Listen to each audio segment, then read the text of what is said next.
Well, hello and welcome to this week's newsletter, and apologies. I didn't do last week's newsletter because I was actually away in Cornwall on a family holiday. So, yeah, a little half-term holiday down there. Not been there since I was a kid and had forgotten how beautiful Cornwall is. So, yes, I was down there on a family holiday. No golf, unfortunately. It was very much a family holiday. It would have been a bit of a busman's holiday. I don't generally take my clubs when I go away, but it's a thoroughly enjoyable week and thankfully missed most of the bad weather, which was great. So where do we start this week? Let's start with a little bit of news for 2026. Over the last few weeks, I've been meeting up with the TaylorMade people, the Callaway people, the Mizuno people, and today I've seen the Ping guy. And I've been looking at next year's equipment and it looks all very impressive.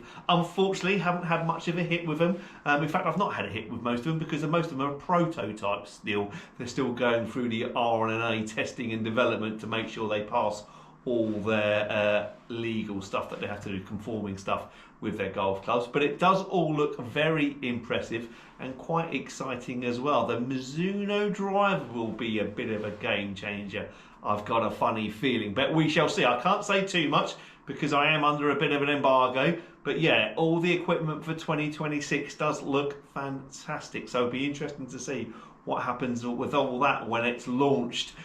February next year generally is when they all start getting launched, so exciting stuff. But yeah, it's always good to have a little sneaky peek to see what it's all about for next year. Obviously in the shop news, we've got all our winter gear in as well, so come in and take a look at that. Waterproofs, mid layers, base layers, over layers, you name it, woolly hats, hand warmers, snoods, scarves, we've got it all here in stock for you. So all your golfing winter gear is all in the shop here, ready for you to come and purchase, ready for that cold weather. Well, the forecast, although looks for this week, looks quite decent, doesn't it?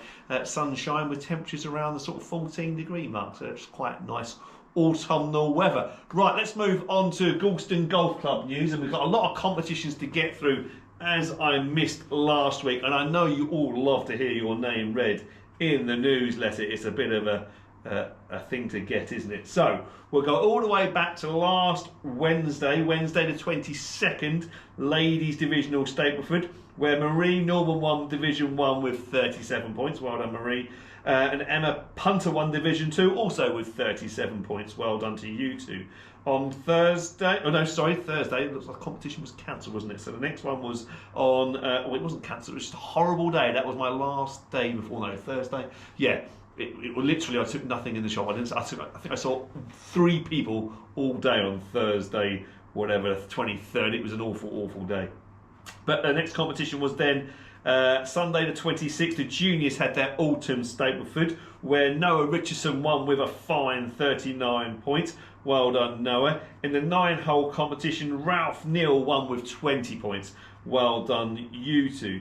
And then on the Sunday, we had a roll-up Stapleford, where Michael Pywell won with 32 points. He won Division 1 with 32 points, beating Harvey Balbin on countback. And in Division 2, Lewis Hooley won with 36 points, beating Nick Carver into second, also on 36 points, but on countback. So we're having 2 divisions now for the roll-ups to give some of the better players a chance.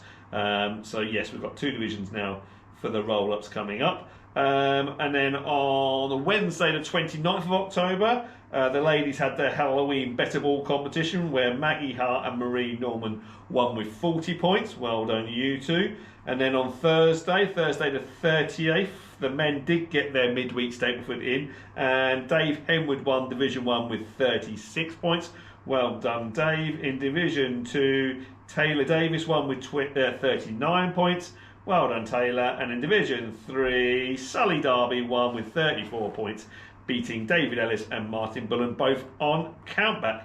And then we go to Sunday's monthly medal competition, where Matt Out won Division 1 with a fine net 68. Well done, Matt.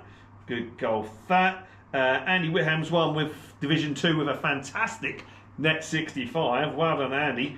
Great score that, beating Kev Shaw into second on a net 68. And in Division 3, Howard Thornton won with a net 70. Well done, Howard. He won Division 3 with a net 70. On to tour news now.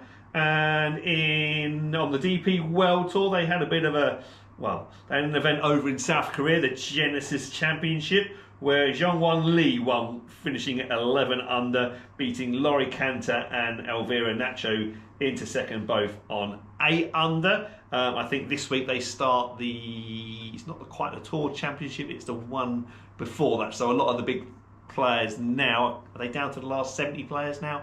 A lot of the big players start playing. So I think Rory and Tommy and that lot are playing next week and the following week over in Abu Dhabi and Dubai, I think. So yeah, that's coming up the next couple of weeks or so. On the PGA Tour, I don't think they had an event, did they, this last week? So we'll go back to the week before, where Michael Brennan won. He is literally come from nowhere. He won 3 times on the PGA Development Tour, which is the one below their what's their tour called? I can't remember what it's called. The second division tour. He won 3 times on the third division tour, so he got promoted to the second division tour. Just played a couple of events in that, but that qualified him to play in the main PGA Tour. And basically, he's played on the main PGA Tour in his first event that he's played in, and he's gone ahead and won it. He's won it on 22 under par. So bit of a story there. He's gone up 2 levels and he's won it again. So that's changed his life very much. So young American again, guess what, hits it an absolute mile. But yeah, Michael Brennan, a name to look forward going forward into the future. Another notable win was on the Asian Tour. The young Northern Irish lad Tom McGibbon, who joined the Live Tour. He won over in Hong Kong. He won the Hong Kong Open, a lot of history with the Hong Kong Open. He won that by a couple of shots, which gets him into the Open Championship and the Masters, which was proving to be a bit difficult for him because you still don't earn ranking points on the Live Tour. So it's very difficult for those guys that aren't competing in the majors to actually get to play in the majors, because they're not earning any world ranking points unless they're playing on the DP World Tour. And that's all very difficult because you've got to pay your fine and not pay your fine and all that jazz, a bit like Rahm and Hatton, and that's going to come out in the wash soon, isn't it? They've got a legal case, so it's all very tricky. So it's good to see Tom McGibbon, although it was his choice to go and join the Live Tour, obviously, and he's done it for a lot of money, I'm sure, but it was good to see him for his own golf and European golf win over in Hong Kong, because he's got great potential. Rory McIlroy's taken him very much under his wing, hasn't he? Right, let's move on to a bit of equipment news and putters. On the PGA Tour, on the European Tour, and on professional golf tours, you'll see them putt in all different ways. There's no right or wrong way to putt, although I'd always try and start putting conventionally. How Tiger Woods putts, how Seve Ballesteros putts, how Nick Faldo putts, Ben Crenshaw, and all the great putters over the years, they all putt pretty much the same way, yeah? But if that doesn't work and you've done your 10,000 hours on the practice on the putting green, then it might be worth giving something else a try. And they come in all different shapes and sizes. And guess what? In here, we have got you covered, because we have got all the different shapes and sizes of putters. Going from the broom handle putter, the Adam Scott putter, which I actually quite like this. Obviously, these days you can't anchor it to your chest, but you can have it like that and you just let it swing like a pendulum. You hold it on the top with your thumb on the top, and then you use the kind of pencil grip or the claw grip, doesn't really matter, and then you can kind of just let that swing like a pendulum. Fantastic that is. And do you know what, I have used one in the past and I did putt really quite well with it. I think I changed, because I love to change my putters, didn't I? But I do remember having a good start. I played the Norfolk Open around Sheringham a few years ago and used one and absolutely putted the lights out. But obviously, as most things to do with putters, it kind of ran its course and I moved on to something else. But we've got a broom handle there, so if you're interested in kind of changing your putting technique and want to go with a broom handle, feel free to come in and take it out on the golf course. We've also got the arm lock in stock, okay, the long one, the Bryson arm lock. He kind of locks it into his arm, locks into the forearm there, so you're allowed to anchor it into your forearm. You're not allowed to anchor it into the rest of your body. Strange rules of golf, we know. And then you can putt like that. So that's the Bryson, if you like. Or Bryson does it kind of that way, doesn't it? With a forward press like that, with his hands quite conventional, quite upright. That leans into your elbow there, back of your elbow, and then you just putt like that, using that pendulum motion again, and it stops all the kind of release and the wiggle room of the putter. So feels very strange, very way to do it, but certainly work. Again, if you're struggling with your putting, then why not come and have a little go with that? Worth an experiment, worth a little go on the putting green. Or you can go to something that I'm using at the moment, which is like a counterbalance 38-inch putter, which is what I quite like at the moment. This is what I'm using, and this is what I'm going to use in the winter. Again, it's kind of not anchored in there, but I'm going to take my normal grip, and because the counterbalance is there, again, it just swings a bit like a pendulum, so that doesn't move. It's very much like that, okay? Like so. So 38 inches, counterbalance, it doesn't anchor in, but the idea is that it kind of just goes on its pivot point and you just push your hands back and push your hands through and that stays there, okay? So that for me is what I've used over the last few weeks or so, and I've actually putted really well. It's also a zero torque putter as well. You've probably heard of those, you've probably seen those over the last few months on tour, haven't you?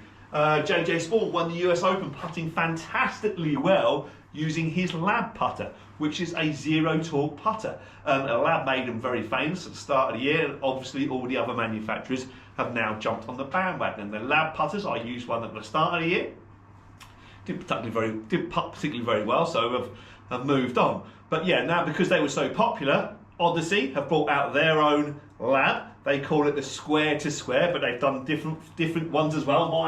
That one there, the kind of cruiser, the square to square, the cruiser putter, the jailbird putter. I'm using that at the moment. That is a square to square putter. You can see that the shaft sits in the centre of the head, and the face is pushed forward from the shaft. Okay, so slightly different way of putting. I say the zero torque. TaylorMade now do one as well. The Spider Zero Torque. Okay, centre shafted with the face pushed forward. It's along the same lines of counterbalance or face balance putters, where the face would just sit square. If I did that, it would sit square to the sky, and therefore it won't rotate. Well, the zero torque is twist.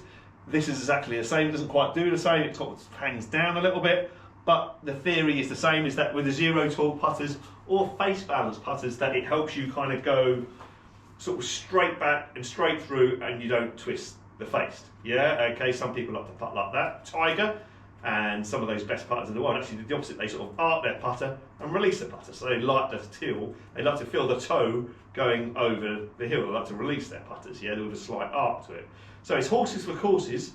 There are so many different ways to putt. There are so many different putters out there, aren't they? From the Lab lookalikes to the Spiders, the Spider Zero Torques, to the broom handles, to the belly putters, to the arm lock putters, to your normal Scotty Cameron blade putters, you name it. There's so many different ways of putter. So if you're interested in a new putter, pop into the shop and come and speak to me or Ollie or Bob, and we can just help you out with your putter. If you want to go and try them out, if you want to go try the broom handle out on the putting green because you've never tried one out before, again, feel free to come in and ask, and you can take it out on the putting green and spend as long as you like doing it out there. Okay, but yeah, so if you're interested in a new putter, we have got all shapes and sizes covered. Lab putters we can't get, unfortunately. Well, I can get them, but I can't get them for you to try out. But like I say, Odyssey now do a very much look-alike, and to be honest, it's kind of like 2/3 of the price of the Lab. The Lab are like 450 quid,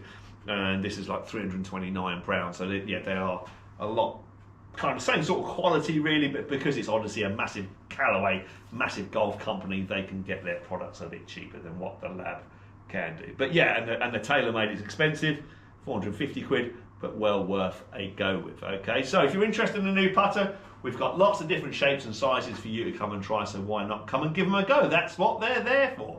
Right, okay, I think that's everything for this week. Thanks very much for watching, and I look forward to seeing you all soon. Take care, bye-bye.